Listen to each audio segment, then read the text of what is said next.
So the next day I woke up and there was an email that said, "Here's your video of your house." And I clicked it on.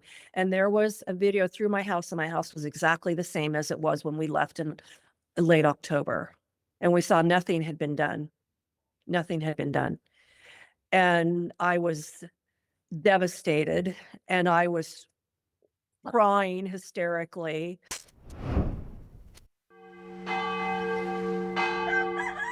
It's Saturday morning in Italy, and you're listening to the Magic Towns Italy podcast. Hi, Dan. Thanks for being here. So before we get into your experience buying and renovating your house in Puglia, I wanted to know what actually pulled you there. Why Italy and why Estonia specifically? Well, we live in California at home, and I love being near the water, some sort of nice body of water, whether it be lakes or sea or ocean. And in California, you can't even get near the ocean for under, 5 blocks from the ocean for $5 million. Wow. So I was really attracted to the Adriatic and the Pulian coast. So I looked at the area up around Pescara. And of course, the other side is, ridiculous. It's very expensive on the other side of Puglia. And also to the attraction of the Ionian, being so close to both the Ionian and the Adriatic. And it's fun. We'll dip our toes in both sides in one day. It's an hour from one side to the other. And Sunrise and sunset. yeah, it is. It's really the Ionian Sea over there is really beautiful. And one of my favorite places in the world is Matera. I go there whenever we can. I would not go there in the summertime in no way, shape, or form. But oh my gosh, it's just beautiful. And this is just a very interesting area. We're right here in the Valditria, the land of the truly. And I love to get in my car and just drive the countryside just by myself and get kind of lost. And, it's really magical in that sense. But Southern Italy also, too, is kind of a lot what people say. I know there's a big trash problem in the north as well, but there's nothing like it is here in the south. The people are really kind, though. They're really nice, and I love talking to them. I appreciate how much they are willing to speak to you, even if they don't speak any English. You pull out Google Translate, and they're They'll willing. try making answer. Yeah, they're like so willing to go along with it, and I love that. And I have friends here who can totally understand Italians, but they can't speak a word. Usually it's the Like, opposite. is it? Yeah, I cannot. I don't know.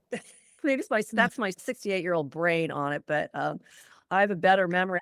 Okay. So you told us you fell in love with Puglia, and then we know you bought a house there planning to renovate it, but you ran into a contractor who turned out to be a scammer. So tell us a bit about how it all started. This contractor that we hired was part of the team of the consultant that we hired that specializes in this area in Puglia. And he was working with a lot of people in this area, and they were all expats because he was an American. Mhm. He came highly recommended as part of the team of this consultant who we had hired to help us buy a house here. Okay. So So he was an American, and that was the attraction, that he spoke English and that he understood Americans, but he also understood the Italian system, so-called understood the system. So he would guide us through it without having to worry about having to understand everything on our own, which is a huge mistake, and which is exactly what I say now not to do. You need to learn the system. You need to understand what you're walking into first to protect yourself. It's like instead of counting on all these professionals that you hire to protect you, you need to learn how to protect yourself, how to look for the red flags, how to understand and learn the process. So you don't do what we did because, we lost a ton of money. So this guy was a contractor, but he wasn't the actual one who was working on. He hired Italian contractors to work on all of his he expats was who. subcontracting all the time. Yes, yes, exactly. And I'm sure you've never been in the clutches of a con man. And I've taken a lot of criticism for people putting myself out there publicly saying, We gave this guy all this money. People are like, how could you do that? You only need to put 10% down. Why would you give him this much? Well, Why would it's you give him easy that? to say if you're not in it. If you've not been in the clutches of a con man, especially somebody who had positioned themselves as like the I mean, it was like a stroke of luck to find Yeah, this. completely trustworthy. Thank Yes. the Lord for having me. Yes. So this consultant that we had hired offered like a 6-week class, and each week she taught a module, and that each module was about the purchase process with the lawyer, and then she had the renovation process and with the contractor, and then she had the visa, citizenship, currency, trading. So she had different professionals each week, and he taught the one that was all about the renovation process. So on the face of it, it seemed like someone who was completely qualified for the job Yes. and had a certain reputation. But can I ask you a question? Yeah. Going back to the actual dynamics of how your deal went south, so to say, how did the scam actually take place? Was it like taking deposit for work that was not being done, or Yes. So he convinced us that the initial deposit we gave him, which our renovation was supposed to be about $150,000, are you still in and the US at this point, right? we're back in the US. Yeah. Yeah. And this is during COVID. So we could travel by the time the renovation had just started. And I came and I spent 3 months here, as long as I could stay without a visa for the first 3 months of it during the demolition. So I gave him 40,000 euros down, and he started the demolition, and I came and visited. So it was during September, October, part of November. He even hired people to come out, and it was a show because we never saw anything, but to come out and start harvesting our olives, because we have 100 olive trees on our property. He even, before we left, we had a crew out here harvesting our olives. It was like our last day here. Well, apparently they harvested like 2 trees and probably threw the olives away, and You saw a lot of just to action, show us. right? Everything was a show. Everything was a show. When they put in the new Imhoff, and they sent us tons of videos. When they would do something, we would get a lot of information. And then the meetings would slow down. And I realized the pictures we were getting sent were very strategic. So by the end of November, he contacted us and said, "Oh, we need another check. So we gave him another 40,000. And that was a red flag. That was a red flag. Was this against the I contract? Like you guys had the contract, and did you have the work scoped out? Did you feel like you had paperwork to cover you in all of this? We had gotten everything in written form, but we didn't have an actual signed contract with everybody on it, if you can believe it. Yeah, yeah. I mean, he I can he believe it. I can convinced believe us that this is how things are done in Italy. Of course, that's a blanket answer to everything. But in Italy, it's done like this. Yes, yes, everything was in Actually, Italy, it's amazing. done like this. In Italy, you have to give more money down up front, and everything had a good reason behind it.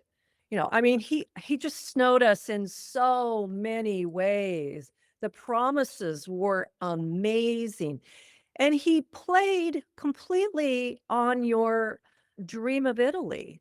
That's why he was so successful, because people come over here with this blind romantic dream of Italy, and he fostered that as far as you could possibly go. And there's so many of us out here, and many people are so humiliated about it. They won't talk publicly to me. I talk about my situation. It's kind of in my nature. It's I actually a outline. great thing you do, because 90% of what we see, and I can tell you, I've been through and I have seen, having done quite a few renovations, all sorts of scams. What people feel like talking publicly always seems to be, you know what people say, victory has many fathers, but defeat has none. So the Instagram world is, oh, I bought this, it's always the same 20 people. But these happy projects, everything went great. I got off the plane, and then in a jiffy, I found this cheap waterfront property, and everything went fine. Whereas it's a bloodbath for most people. It's It not a surprise. is. It's a But career. nobody wants to talk about, nobody wants to Exactly. admit it.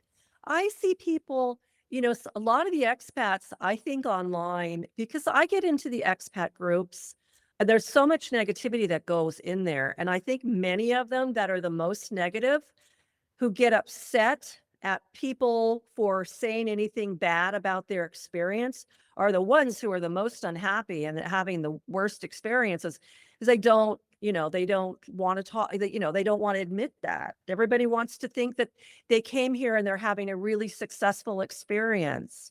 And they want to say everything about their life here is La Dolce Vita, and I think it's such a huge disservice to foster that to people. There are many consultants out there who just talk about how life here is so perfect. The one that we hired is the epitome of that. Of positiveness. But then again, that's what they are selling, right? I mean, they are selling. If you told Mhm. people the truth, then maybe some would say, actually, that's not for me, but you don't make any money from them. Yes. That's the sad part of it. I don't want to stomp on anybody's dream. I just say, have that, enjoy that, but walk into it with your eyes wide open. Mhm. Oh So yeah. how did it end up with your property? We got to the point Oh where yeah. you go Yeah. scanned Yeah. upwards of 40K, and then what happened? Yeah, so it was 2021 when they were 2021 into early 2022. The renovation was supposed to be done by May of 2022. And I had a trip planned and actually had guests planned that we were going to be moving into our house by then. And it was promised to us. And as we went along, they kept saying, oh, yes, yes, it's being done. And they would send us very strategic pictures. And we did order underfloor radiant heat here in this house. And, I would notice that they would, thinking back, they would send so many pictures from that process, and that would kind of go over the time of about a month. So they wouldn't you know, They were spreading it out they over were the really weekend. spread it out, yeah, so you kept getting pictures that just weren't the new things. Whatever they were doing, they just really spread out the pictures, The demolition, they continued on that. They sort of built up some of the exterior stuff where they took all of the debris from the demolition and started building the underfloor for the terraces, that type of stuff. They would just really dig that out, and they kept telling us how all the finish work would be done very fast right at the end, because there was so much infrastructure that needs to be done within the stone walls. And they put up, like the poles that you put up where you hold up the roof when they move Yeah. walls. And one part that they did do was we had a change of use where we had the garage turned into actually a master bedroom suite that they worked on. So they put up walls, and then they took the walls down, and then they put the walls up, and then they took the walls down again. And they kept telling us reasons. Yeah, we have to. They would come up with these really weird reasons. This is how they do it in Italy. You have to do this wall again for this inspection, and then you have to take that down again. And then they just gave us a line of BS all the time. It was just How talk. long did it take you to cop on to the fact that the So renovation then was was not the actually point where happening? by about it was in February I started getting mad. I was like, okay, they started canceling our Thursday meetings. And that's when I started sending really pointed questions like, okay, I'm really nervous. I'm not seeing, are we going to be done by May? Are we going to be done? I've got people coming. Yes, yes, yes, yes, yes, yes. But the meeting started getting canceled, and I started sending little bit angrier messages, but you never want to get too mad. I mean, these are the people that you're 100% depending on. So you're afraid of getting too angry, so you always kind of hold back. And in your mind, there's a part of you there. I can't even tell you if I don't think I ever sus I don't think I ever in my right mind would have suspected that what was going on was going on. I just thought that they were taking too long, and so by mid-March, a gal who's become a good friend of mine came over, and I said, "Oh, will you please go see my property? Can you go take pictures?" And she said, "Oh, yes, yes, I will do that. I will do that." So the next day I woke up and there was a video through my house, and my house was exactly the same as it was when we left in late October. And we saw nothing had been done. Nothing had been done. And I was devastated, and I was crying hysterically. And after I saw it, I sent an immediate email to the contractor and said, "You have been lying to us for months. I don't know what's going on. I don't know wh- where is our house. Call us now. I want to know what's going on." And so that next day, the contractor sent us an email, and he said, "Okay, yes, something has happened, and I've been trying to shield you from it. And let's have a Zoom meeting, and I will tell you exactly what's going on." So the next day, we had a Zoom meeting, my husband and I, with the contractor, and we were very upset. And he fed me another lie. And he said the Comune had shut down our project, that all of the neighbors were complaining, and that we were doing illegal work on the house. And so our house was in some type of a big legal, and he says, "I've been Limbo. trying to get it straightened out, and I wanted to save you from it." And he says, "Just give me some time and I'll have this done by June." And I'm like, "You're a liar. You're lying to us. You're just lying to us. I don't know what you're saying. I don't know what's really going on, but you're lying to us." And I took my computer and just slammed it down, like we were on a Zoom call. Um, I didn't never spoke to him again. And then we're like, where's our money? You know, where's the money? Because the work So had not been done. So yeah, the work do you hasn't been like the done, so money? where did the money go? So how much money he took for himself, I don't know. But he was running his company like a Ponzi scheme. So when he got our money, he took our money to finish somebody else's property. Every time we sent money, like he did enough to like put on a big show here, and then took the rest and sent it to other projects. That's a So classic. apparently later on in the end, when we started talking to everybody and what had happened to them, was that, well, number one, everybody's projects soared in cost. So he severely under budgeted our house. So for 150,000 euro, we were supposed to get our renovation, an additional third bedroom, third bath suite, ensuite. We were supposed to get the pool. We were supposed to get, you know, a little bit of landscaping, a new gate, and things like that. And what we got was, in the end, was for the, I mean, it cost us another $100,000 to finish the house. And with that, we have a two-bedroom, two-bath house, and no landscaping or anything on the exterior whatsoever, no pool, no nothing. But in the end, that cash was gone. Where are these And people now? Are they still around? Are yeah, they they still? the Italians are all still around. Oh, and the contractor, he's still around. So they're all So still there. they're all still here. Yeah. I mean, when things happen to you, they happen. And we chose to just accept it.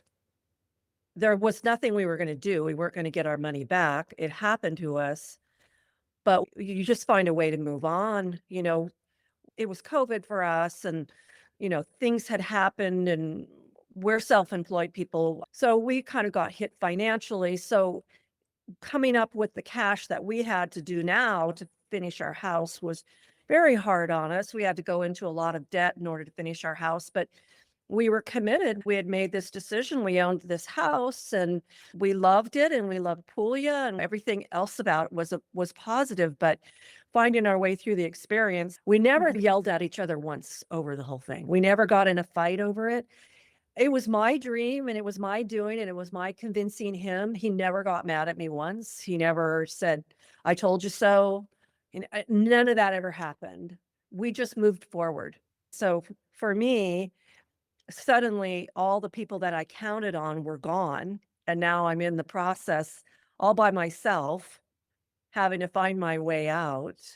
And if it actually was two people who really saved us, was a young architect who actually worked for a very short time for this con man. Because he had hired all these Italians who, unfortunately, they all lost everything as well. But anyway, this young architect, he had helped design the house, the renovation that we were doing. And another gal who worked for him too, they actually became a boyfriend and girlfriend. They're still together this day. He's actually now a very successful architect. He wasn't the architect of record on the house at the time. He was still hadn't taken all of his licensing. But once this happened to us and I came back to Puglia, as soon as we discovered all of our money was gone, no renovation had taken place. I came back here and he committed himself to helping me for no money at all to find us a contractor to get the house renovated. He lived in Monopoly, which is about a good solid hour's drive away. After finding me a contractor, he drove here every day and made sure the work was being done. I mean, it was really amazing. And he didn't ask for any money. He was so upset by everything and I think he was so concerned about his personal reputation, and we had also developed a strong bond with him. I will say this, it's probably the worst and the best thing that's ever happened to me. Okay. Because, I was in retirement, I was very, very bored. I was actually looking at this, you know, buying this house here and doing this is actually somewhat as a saving grace, as and here's another little tidbit about me. I'm kind of a lifelong sufferer of a panic disorder, which started when I was very young. So making this decision to do this crazy thing, I actually made this conscious decision to get on a plane and fly here by myself and just like face it, like crash head on, And it's been an amazing experience and like personal growth in the 60s, I mean, you still grow.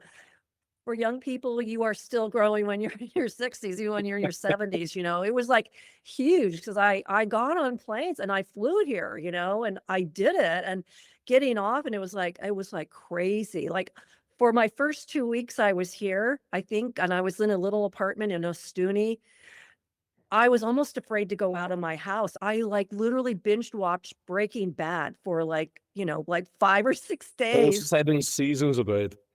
It was like it was crazy. So, it was yeah, I get like I sort of got over my fear of flying as well. And now I travel the world all by myself. And so when I say it's been like the worst thing and like the best thing, yeah, it really has. It's been like definitely a two-sided sword. Yeah.